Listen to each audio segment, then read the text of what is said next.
The opening chapter of our parsha this week teaches us the halachos of nidarim, the laws of vows and how they are taken and annulled and voided. And very often we study these laws in great detail, and this year I looked at it in a totally different way. The question is not what are the specific halachos of nidarim, but what I was wondering is why the chapter of nidarim is taught here at the end of Sefer Bamidbar. It seems like a strange place to be teaching these laws. The Ibn Ezra asked this question as well, and he offers a fascinating answer that I wanted to share with you as we head into this Shabbos together. The Ibn Ezra suggests that the reason that the chapter of Nidarim is at the opening of this parsha is because of the story that takes place at the end of this parsha. Reuben, Gad, Chatzi, Menashe, 2.5 tribes, turned to Moshe Rabbeinu, and rather than inheriting a portion in the land of Israel, they asked to remain behind on the far side of the Jordan to inherit the land that they were currently occupying, that they wanted to stay in.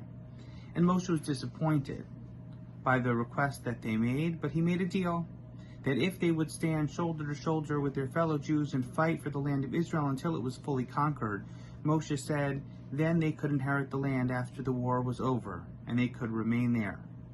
Moshe looked at them and the leaders of the Jewish people, and he said, this is only valid if Kechol Hayotzei Mipichem Ya'asu, if you fulfill every last commitment that you made to me today. When the time comes, this land will be yours. And so, says the Ibn Ezra, Moshe then turns not just to the leaders of the Jewish people and not to those 2.5 tribes, but then he turns to the entire Jewish people. And Moshe says to them, and he teaches to them, the sanctity of the promises that they make and the vows that they commit to. And he tells each and every single Jew, Kechol Hayotzei Mipiv Ya'aseh, that it is a moral and religious imperative that each of us fulfill every last promise we make. It was in that moment when the tribes of Israel were going to be split, when Moshe realized that they wouldn't be living as close to each other as he had hoped. It's in that moment that Moshe taught them that they're geographically maybe distant from one another, but as long as they can count on one another, as long as they know that those promises are going to be upheld, as long as they know that they can count on each other to fulfill their nidarim, then they'll always remain as connected as they have to be. Especially in this moment where we are socially distant, when we haven't seen a lot of the people we love in a very long time. The lessons of Parshas Matot, the connection between these laws and this narrative, really ring true.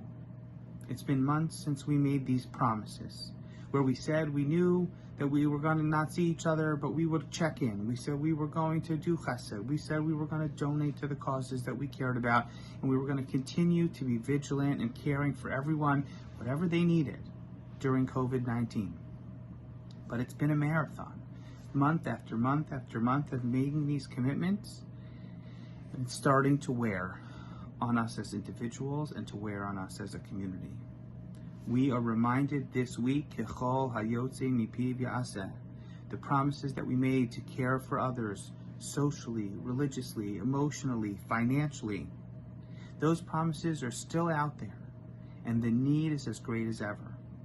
As we study the Parsha of Nidarim, as we remember the commitments of Reuven, Gad, and Chatzi, Menashe to the rest of the Jewish people, we have to remind ourselves of our own commitments. We have to promise that we can continue to be counted upon for those who need us. And Hashem should bless us, that as we fulfill the promises that we made to our community, to our society as a whole, Hashem will heal those who are sick and bring a calmer, healthier, more peaceful time to the entire world. Let's make sure this Shabbos that we're making the right kind of commitments, and let's make sure that we can deliver on every promise we make.